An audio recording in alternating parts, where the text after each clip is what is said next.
Thanks. Thank you, Mr. Chairman, and thank you for allowing me to wave on to this very important committee and very important discussion today. On-campus organizations exist to help students find community and support in a very new and demanding chapter of their lives. Countless studies have shown that religious organizations especially improve feelings of belonging, cultural awareness, and academic success. Yet we often see universities restricting these beneficial groups from organizing, with examples from 37 states involving 93 colleges and universities, and these are just the ones that were actually reported. In 2020, the Trump administration put in place, something needs to protect that button there, protections for on-campus religious organizations. But last month, the Biden Department of Education announced proceedings to rescind those protections. That's why this week I reintroduced H.R. 1816, the Equal Campus Access Act. The legislation would revoke funding for any institution of higher education that denies religious student organizations recognition, funding, or any other rights that secular groups have. I ask for nothing more than just the sameness for all the organizations. I ask for unanimous consent to include a support letter from 34 organizations for the record. No objection. We should strive to reaffirm diverse theological beliefs and solidify religious freedom rather than encouraging discrimination.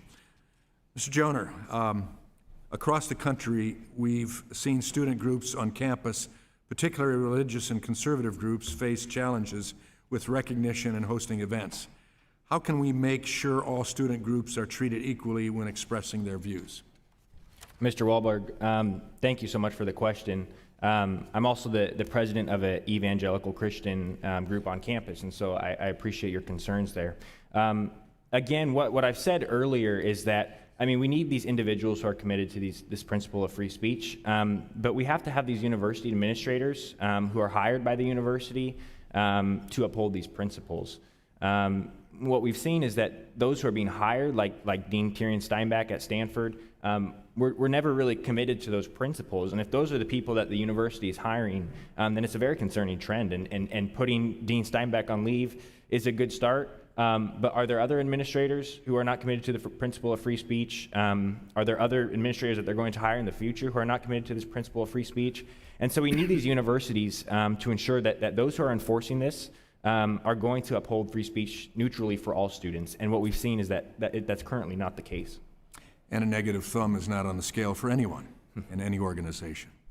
Mr. Shapiro, in your testimony, you mentioned using federal dollars as leverage when it comes to shutting down bureaucracies that completely contradict institutional policies and our nation's values. How far should Congress be willing to go?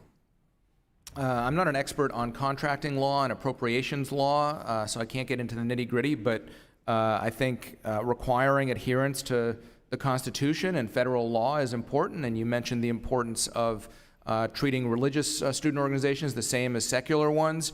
I would have thought that you don't even need a regulation for that. I'm frankly appalled that this regulation is being rescinded. But as I mentioned to your colleague, Mr. Banks, a little while ago, there's a 1995 Supreme Court case called Rosenberger versus UVA, which was precisely about a religious newspaper at University of Virginia that was being denied funds that were otherwise being provided to other publications. So I don't think that you even need this regulation or, frankly, further legislation to make the point. You can just say, as long as you're complying with existing Supreme Court precedent and the sense of Congress about not even religious freedom, but equal treatment of different student organizations, I think those kinds of strings aren't, you don't even approach any sort of line about going too far. Okay. We shouldn't have the situation where average length of time of a civil case is 29 and a half months to complete, and that's a concern.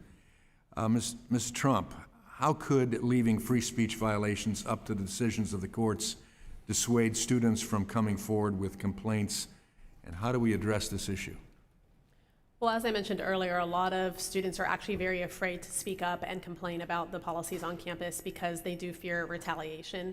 often, we're a membership organization at Speech First, which means we actually are able to keep their names out of the lawsuits, which is part of the reason they're able to come to us. And I think you're right in pointing out the fact that for a student to have to try to sue their school in order to have free speech protections on campus is definitely a step too far. We shouldn't have to let it go that far. So it really comes down to what Mr. Joner was saying earlier, in that universities need to do a check and an audit of all their policies and see which ones they are targeting student speech with, and consider maybe rescinding those so that they're not going to be held legally accountable in the court of law. Additionally, they could start hiring folks, as was mentioned earlier, that actually respect the First Amendment and the free speech culture in this country. Thank you.